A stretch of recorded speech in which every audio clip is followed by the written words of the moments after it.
Halo, selamat sore teman-teman. Jumpa lagi dengan Minca Friska. Di Ngabuburit sore ini kita bakal bahas hal yang super seru banget. Tadi udah Mimin post juga ya. Untuk sore ini kita bahas putar booming ekonomi pasca COVID-19 bersama salah satu ekonom hits ini salah satunya ya. Ada Bang Joshua nanti, Bang Joshua Pardede, kita biasa manggil Bang Joshua. Pokoknya kita harus banyak nyimak ya sore hari ini, walaupun nanti Mince save ya, ini save di IGTV biar teman-teman bisa replay buat yang ketinggalan nggak bisa ikut live. Yang lagi masak silahkan tinggal dulu ya, Mince juga di dapur lagi masak, berhenti dulu, kita simak dulu. Karena topik bahasan sore ini terlepas dari saham, tapi kita lebih fokus ke dampak dari ekonomi sendiri pasca COVID-19. Oke, Mince tulis dulu ya. Booming ekonomi pasca COVID. Pertanyaan hari ini di luar saham ya, karena hari ini kita khusus bahas tentang ekonomi. Teman-teman nanti bisa tanya di question box, tapi khusus di luar saham. Saham kan juga lagi libur kan, bursa kita buka lagi ntar juga tanggal 26 ya, pasca COVID.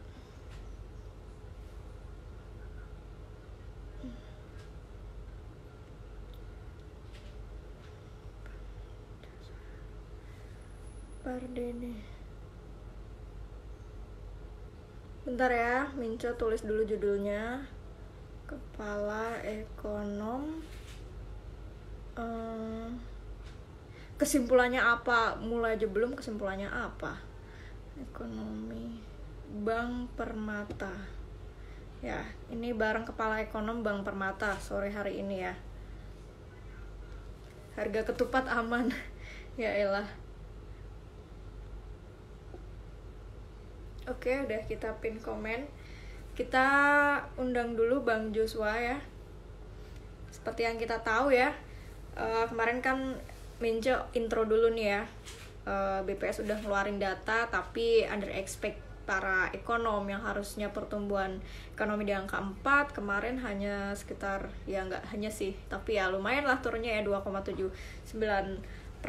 Jadi hari ini kita bakal lebih fokus bahas dampak ekonominya sendiri lewat question box ya untuk pertanyaannya ya, karena kalau lewat komen Mince juga nggak bisa scrollnya. Kita undang dulu Bang Joshua. Oke, sebentar. Kita sedang mengundang Bang Joshua. Nah, ini dia. Selamat sore, Ya, Bang Joshua. selamat sore. Assalamualaikum warahmatullahi wabarakatuh. Waalaikumsalam. Gimana kabar, Bang? Sehat-sehat. Wah, ini saya salah satu fans Bang Joshua nih. Waduh. Ekonom yang sering saya ikutin lah. Akhirnya bisa ini juga sharing-sharing di Ngerti Saham. Nah, Oke. kan tadi aku udah sempet info teman-teman Ngerti Saham. Bang Joshua ini kepala ekonom ya, Bang ya, di Bank Permata, betul ya? Ya, betul. Ya, Bang Joshua ini kepala ekonom di Bank Permata. Dulunya di Indef kalau nggak salah ya, Bang ya? Belum, saya nggak pernah Oh, di belum. Indef. Oh, belum Saya di perbankan sih sebagian besar. di perbankan. Cukup Nah, lama di perbankan. ya, kurang lebih nanti 30 menit ke depan ya, Bang Joshua Ya. mulai sharing-sharing ini seputar booming pasca ekonomi pasca COVID-19 ini, Bang. Yang pertama sih, pastinya teman-teman di sini, aku mewakili banyak pertanyaan teman-teman pastinya ya. Seberapa buruk sih kira-kira Bang Joshua dampak ekonomi akibat COVID-19 ini? Dimana kita tahu selesainya aja kita belum tahu kapan gitu, tapi mungkin dari para ekonom sendiri udah memperkirakan proyeksi dampak ekonomi itu sendiri pasca COVID-19. Iya, memang ini pertanyaan yang cukup menarik ya. Saya pikir juga pemerintah dan juga pengambil kebijakan saat ini juga semuanya mengambil kebijakan itu berdasarkan rekomendasi dari ahli epidemiologi. Ya, karena kita tahu bahwa yang mengerti sampai kapan ini kita sudah mencapai puncaknya atau belum, atau sampai kapan ini berakhir, tentu kan ahli epidemiologi ya, ataupun ahli kesehatan kedokteran. Ya. Jadi, tapi kalau kita melihat dengan kondisi terberatnya, ini kita melihat bahwa di kuartal 1 saja sudah terlihat ya, bahwa yang tadi dikatakan bahwa kuartal 1 lebih rendah dari perkiraan. Pemerintah dan juga Bank Indonesia perkiraannya sekitar 4%-an, tapi kenyataannya 3% kurang, dikit ya, 2,97. Artinya bahwa di kuartal 1 ini dampak dari COVID ini sudah nampak ya, meskipun PSBB itu pertama kali di Jakarta itu di awal April, tapi dampaknya sendiri sudah cukup signifikan. Dan ini artinya di kuartal kedua memang saya melihatnya dampaknya mungkin akan lebih melambat lagi perekonomian kita. Karena juga kita bisa melihat dengan data-data ataupun berita di lini media massa bahwa perusahaan-perusahaan sudah mulai banyak ya merumahkan ataupun memphk-kan karyawannya, sehingga dampak di kuartal kedua itu dampaknya akan cukup signifikan dibandingkan kuartal 1. Dan itu tadi pertanyaan sangat baik sekali bahwa kalau COVID ini belum berakhir, artinya PSBB ini juga masih akan tetap diberlakukan ya. Sedangkan ini menjadi salah satu halangan karena dengan adanya PSBB ini tidak semua perusahaan ataupun industri bisa beroperasi, sehingga menjadi masalah juga. Dan memang sektor-sektor yang sudah terkena di kuartal 1 itu tentunya yang kita lihat jelas adalah pariwisata dan turunannya. Makanya hotel-hotel, restoran itu kan nggak bisa beroperasi ya. Penerbangan juga relatif juga ini kan baru mulai ya dalam seminggu terakhir ini kalau saya tidak salah. Tapi di kuartal 1 itu dampaknya sudah kelihatan jelas ya dari sektor hotel, restoran, dan makanya kalau kita lihat dari berdasarkan wilayah provinsi Bali dan juga Jogja itu sudah mengalami negatif pertumbuhannya di kuartal 1. Meskipun sebagian besar masih tumbuh positif ya, semua provinsi, 32 provinsi, tapi 2 provinsi itu mengalami pertumbuhan negatif. Artinya kuartal kedua dan kuartal ketiga ini memang kita mengantisipasi dampaknya mungkin lebih melambat lagi dibandingkan kuartal 1. Wow, ini luar biasa nih, para investor saham denger ini kayaknya lebih was-was lagi di kuartal 2 dan 3. Wah, menarik. Berarti kurang lebih tadi sektor yang bakal paling terpukul ya pariwisata ya, untuk sektor pariwisata dan penerbangan mungkin ya tadi Bang Joshua sempat mention. Kemudian saya masih penasaran dan banyak teman-teman juga menanyakan, sebenarnya seberapa kuat sih fundamental negara kita sendiri, Indonesia, dalam menghadapi COVID-19 ini, Bang? Ya, jadi tadi mungkin saya tambahkan sedikit, selain sektor pariwisata, hotel, restoran itu kan yang di tahap awal ya. Baru berikutnya setelah ada PSBB, sektor industri pengolahan, sektor perdagangan, ya konstruksi itu juga ketiga sektor yang juga terkena dampak juga cukup signifikan. Nah, terkait juga dengan tadi dengan kekuatan fundamental kita. Jadi kita pernah mengalami krisis 97-98 ya, nggak tahu, saya nggak tahu apakah teman-teman sudah mengalaminya sebelumnya, tapi saya salah satu yang melihat pada krisis itu, meskipun memang saya masih sekolah pada saat itu, tapi kondisinya adalah 97-98 itu krisis dari mata uang ya, di mana waktu itu Thailand Baht, mata uang di Thailand itu kolaps ya, ataupun mengalami pelemahan sangat signifikan, akhirnya merembet pada mata uang Asia lainnya, termasuk rupiah. Makanya pada saat itu rupiah, nilai tukar rupiah terhadap dolar itu waktu itu sempat 2.000, 4.000, langsung melejit sampai dengan 16.000. Imbasnya apa? Pada waktu itu korporasi atau perusahaan-perusahaan yang punya utang dolar itu jadi kelimpungan kan, bayar utangnya pakai apa? Karena langsung melejit kan. Sedangkan mungkin sebagian besar perusahaan itu juga kondisinya dia penerimaannya juga dalam rupiah. Sehingga memang terjadi waktu itu dari sisi fundamental kita pun juga sebagai negara, utang kita itu juga utang luar negeri khususnya, utang dolar kita itu cukup banyak komposisinya di jangka pendek ya, sehingga makanya banyak yang kolaps tadi, perusahaan-perusahaan BUMN ataupun perusahaan swasta, sehingga ya pada saat itu kita langsung drop ya, pertumbuhan ekonomi kita melambat ya, dan juga inflasi juga relatif meningkat. Tapi memang kalau kita bedakan dengan kondisi sekarang, 97-98 itu ini terkait dengan investasi ya. Jadi kalau kita lihat dari sisi investasi sendiri, pada saat itu peringkat utang kita itu masih nggak ada nilainya, ya masih jambon kita pada saat itu. Ya karena tadi masalahnya adalah komposisi utangnya itu lebih banyak di jangka pendek ya. Karena kalau utang jangka pendek itu berarti kan kita harus menyiapkan dana ya, cash untuk bayar yang jangka pendek ini. Nah sekarang kondisinya berbeda, utang jangka pendek pemerintah itu kurang lebih sekitar 10-20%. Jadi sebagian besar itu justru malah yang jangka panjang. Artinya kesinambungan fiskal atau kesinambungan utangnya pun juga ini lebih baik makanya. Nah, di samping itu juga dalam 3-4 tahun terakhir ini, Indonesia pun juga sudah rating kita sudah layak investasi ya.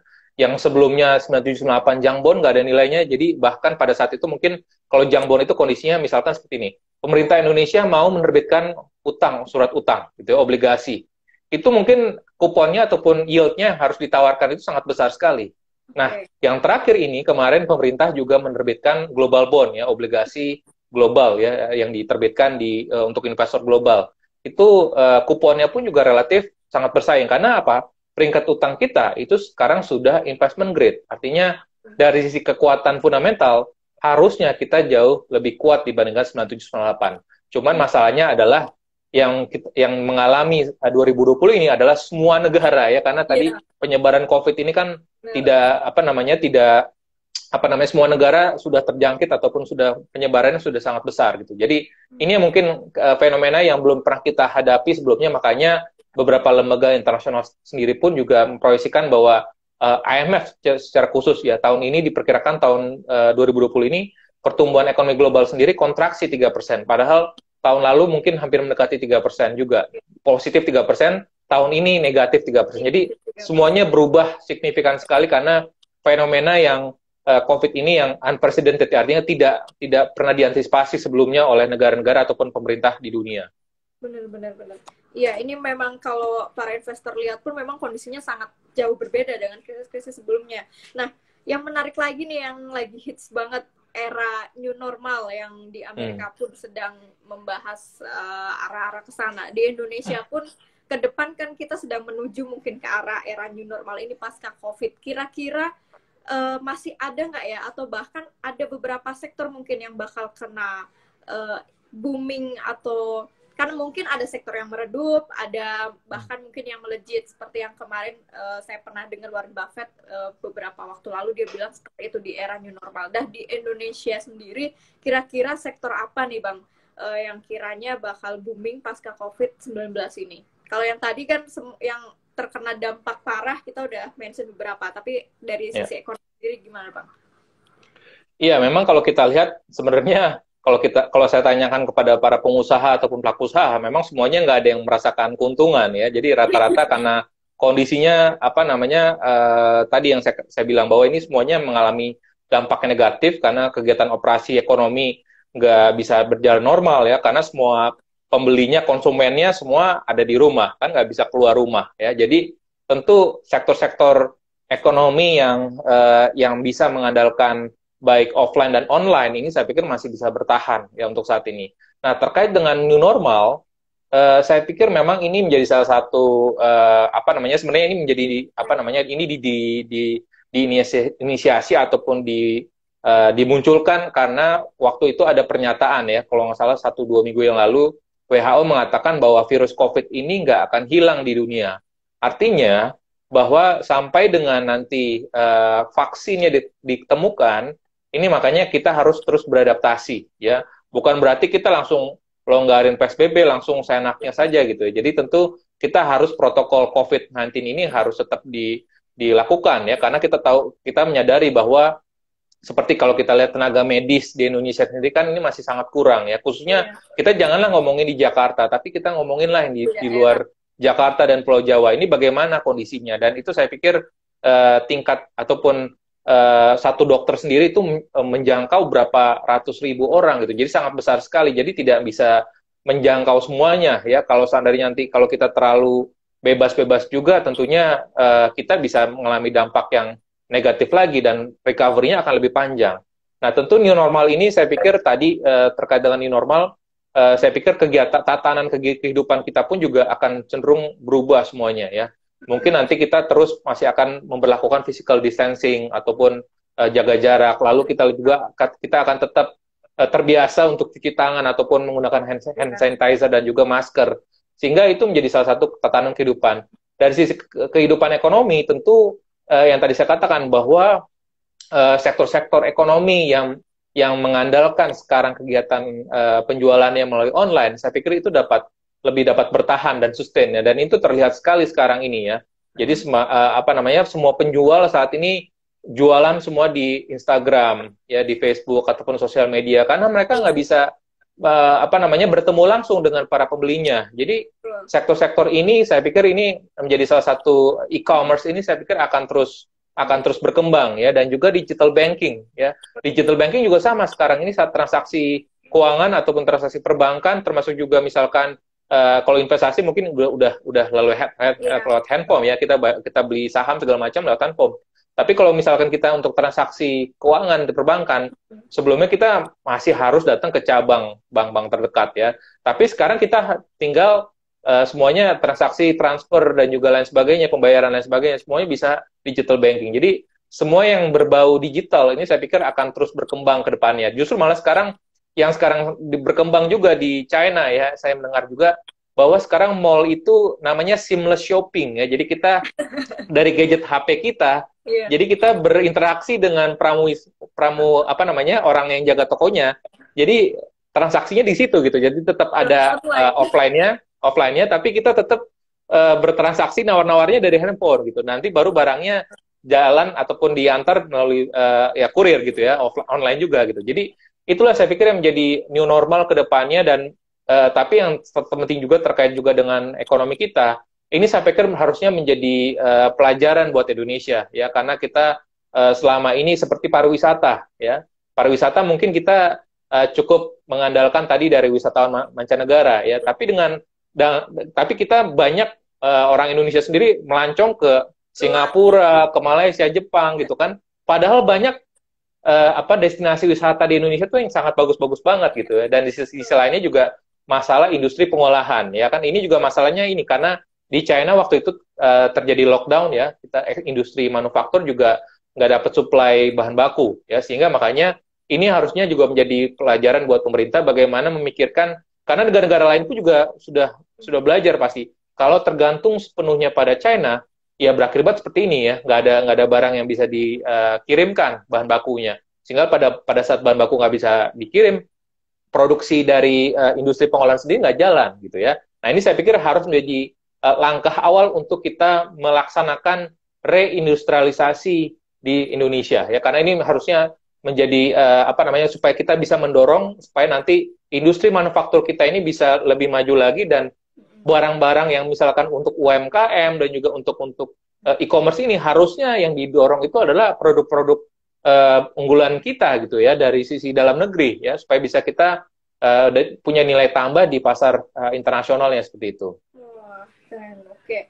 Terus yang jadi pertanyaan berikutnya nih Bang, saya pribadi belum bisa memproyeksikan karena masih menunggu banyak ekonom berbicara dulu.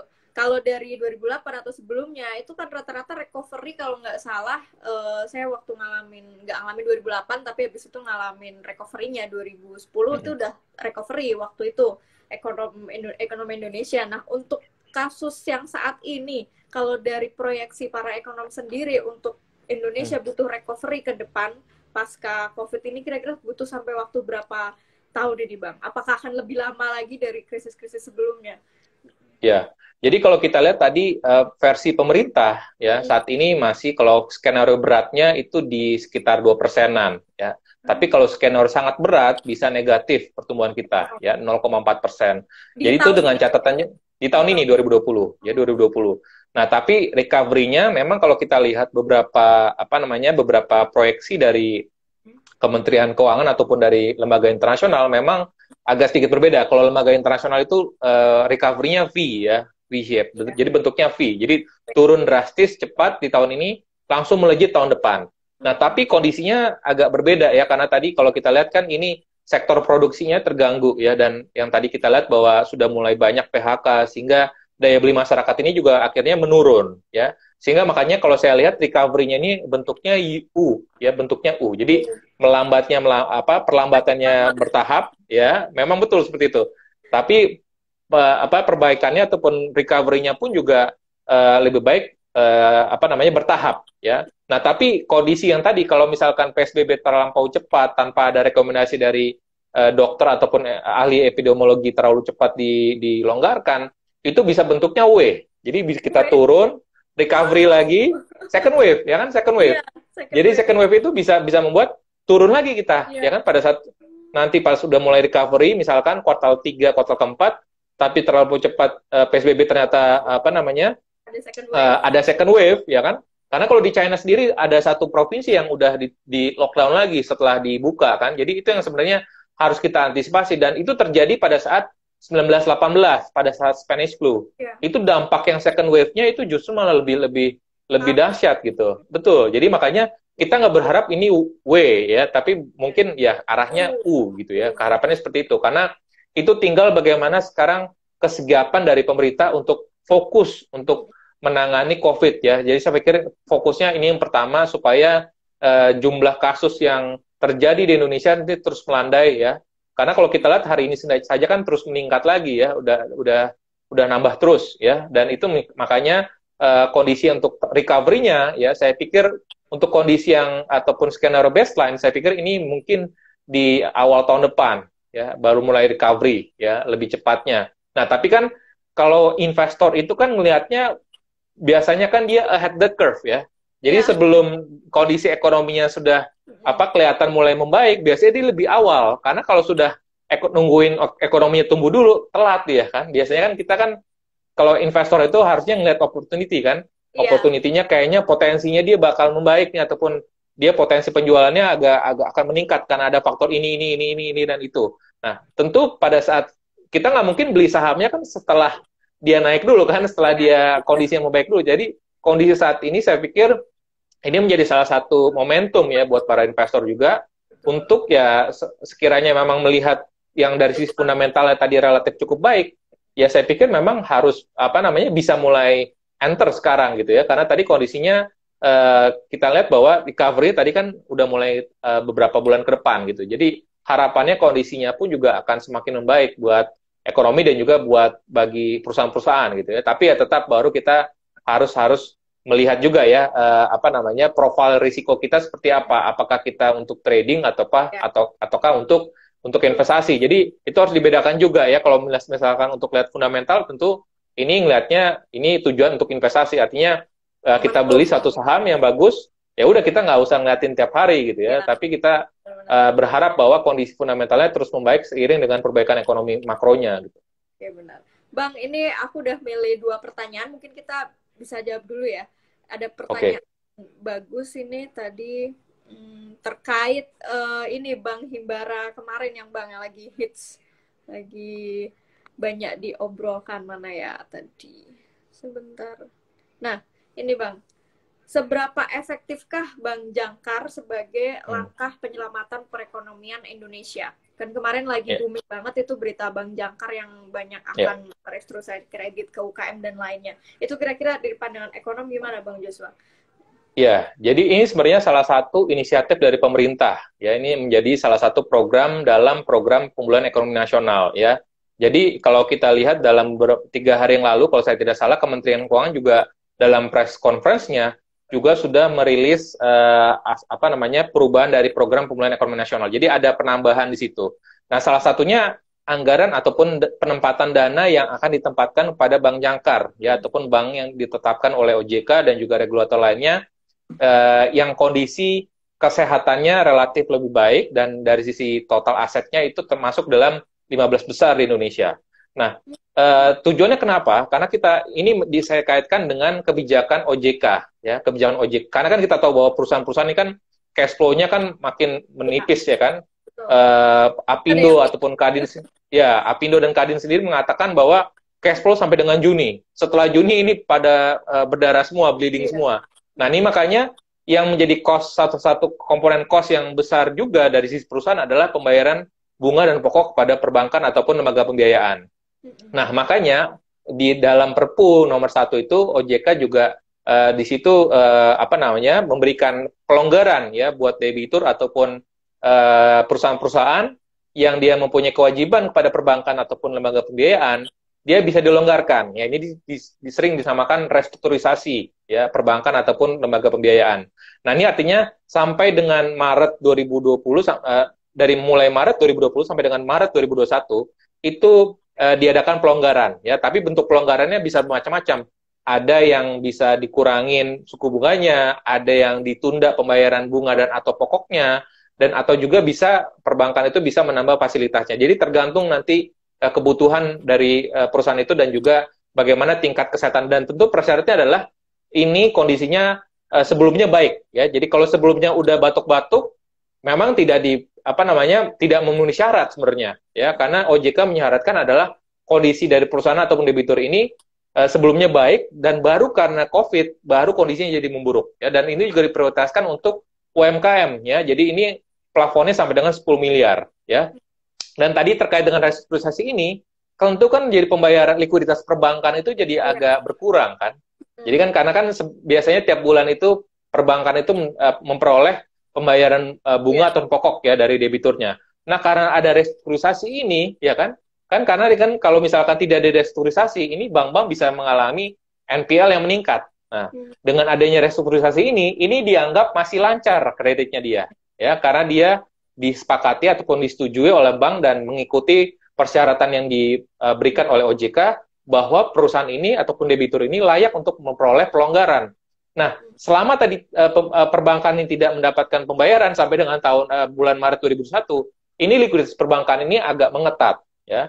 Nah, ditambah lagi juga memang ada kondisi likuiditas yang agak mengetat ini juga dipengaruhi oleh tadi dari sisi pemerintah. Pemerintah kan melebarkan defisit APBN ya dari yang sebelumnya di bawah 3% karena kondisi yang unprecedented yang saya katakan, maka kebijakannya pun juga extraordinary. Fiskal defisit kita dilebarkan ya lebih dari 5%. Nah, konsekuensinya pada saat defisit APBN kita dilebarkan dari 3% menjadi 5%, maka juga ada potensi untuk investor obligasi ini defisit penerbitan obligasinya harus ditambah juga dari pemerintah. Nah, pada saat pemerintah menerbitkan ada tambahan surat utang ataupun obligasi dalam negeri, nah ini biasanya juga DPK dari perbankan ini akhirnya bisa masuk ke sini gitu ya untuk membiayai APBN ya. Jadi makanya di situ ada dua faktor, makanya dari restrukturisasi dan juga dari sisi pemerintah pelebaran defisit, makanya likuiditas bank ini jadi menurun. Nah, makanya pemerintah menginisiasi jadinya BI ya, awalnya dari BI. Jadi surat utang pemerintah dibeli oleh BEI, Bank Indonesia. Nah, cash-nya ini ditempatkan ke bank-bank yang tadi disebut bank jangkar. Bank jangkar ini tentu kan tadi memperoleh dana ataupun likuiditas. Nah, likuiditas ini ditransfer ataupun untuk bank-bank nanti yang butuh likuiditas karena program restrukturisasinya, dia bisa melakukan transaksi di pasar uang melalui transaksi pasar uang antar bank ya. Jadi memang agak teknis ya di sini, tapi intinya adalah si bank yang memerlukan likuiditas ini melakukan proposal ya, meminta proposal supaya ada bantuan likuiditas ya. Jadi sebenarnya antar bank juga sebenarnya ya. Jadi tidak langsung antar bank, jadi bank yang jangkar ini dengan bank yang memerlukan likuiditas. Jadi harapannya likuiditas dari sektor perbankan ini bisa terkendali ya. Jadi tidak ada kesulitan likuiditas. Kenapa harus dijaga likuiditas? Karena kalau likuiditas ini tetap aman, suku bunga bank itu tidak akan naik ya. Suku bunga bank ini tidak naik, dan nanti pada saat ekonomi sudah mulai pulih, tentu perusahaan-perusahaan ini kan butuh modal kerja lagi. Pada saat butuh modal kerja lagi, perbankan siap bisa langsung menyalurkan kredit atau pembiayaan kepada debitur-debitur atau perusahaan-perusahaan, sehingga ekonomi akan lebih cepat lagi berputarnya gitu. Jadi saya pikir ini menjadi salah satu, jadi ini one picture-nya seperti itu. Jadi kita nggak bisa melihat sepihak-sepihak ya. Jadi memang ini karena ada kebijakan dari pemerintah sehingga semuanya harus berkoordinasi, sehingga dari sisi kondisi NPL-nya tetap terjaga, likuiditas banknya tetap terjaga, dan tadi untuk bisa mensupport pembiayaan kepada sektor real ya, sehingga nanti harapannya pemulihan kita bisa lebih cepat lagi seperti itu. Oke, keren-keren nih, karena perbankan sangat sensitif banget sih Mas untuk industri saat itu. Nah, kemudian terkait ini Bang, quantitative easing kemarin yang Bank Indonesia keluarkan, itu kalau dari sisi para ekonom sendiri, apakah itu sudah efektif untuk nge-boost ekonomi Indonesia di tengah COVID, atau haruskah ada quantitative easing lagi harusnya? Ya, jadi saya boleh meluruskan di sini ya, sekalian kita berdiskusi juga bahwa quantitative easing yang dilakukan oleh Bank Indonesia, meskipun namanya sama ya, quantitative easing, tapi ini sangat berbeda dengan konsep yang diterapkan oleh Bank Sentral Amerika Serikat ya.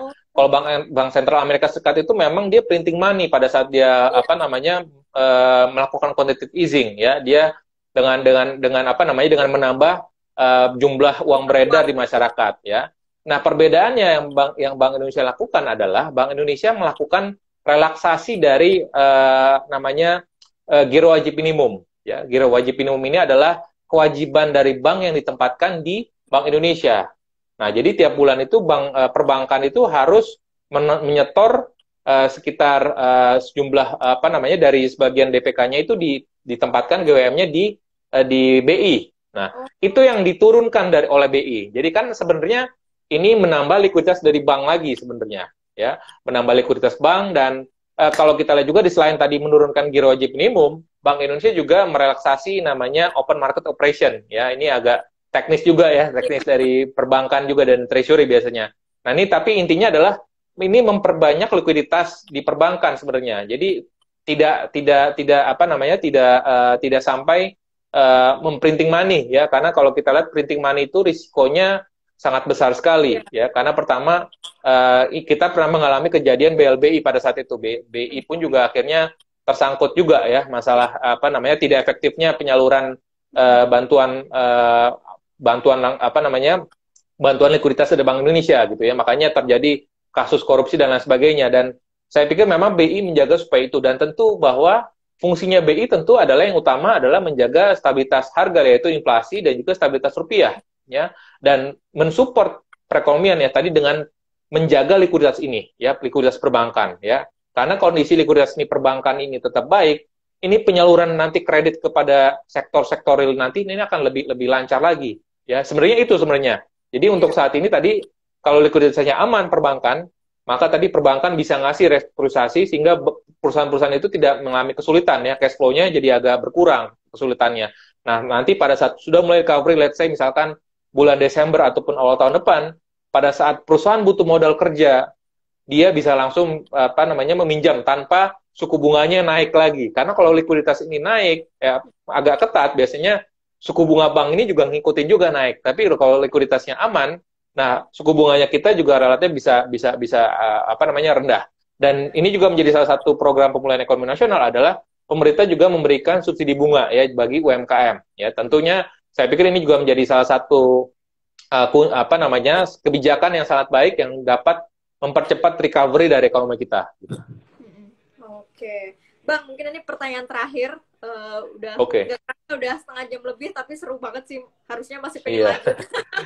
Ini agak ada yang nanya, tapi agak mungkin lebih ke Bank Permata nih, karena banyak yang kepo juga nih, Bang, terkait akuisisi Bank Permata oleh Bank Bangkok. Kan kemarin lagi ini juga di kalangan investor lagi heboh juga. Itu gimana menurut Bang Jos selaku kepala ekonominya sendiri?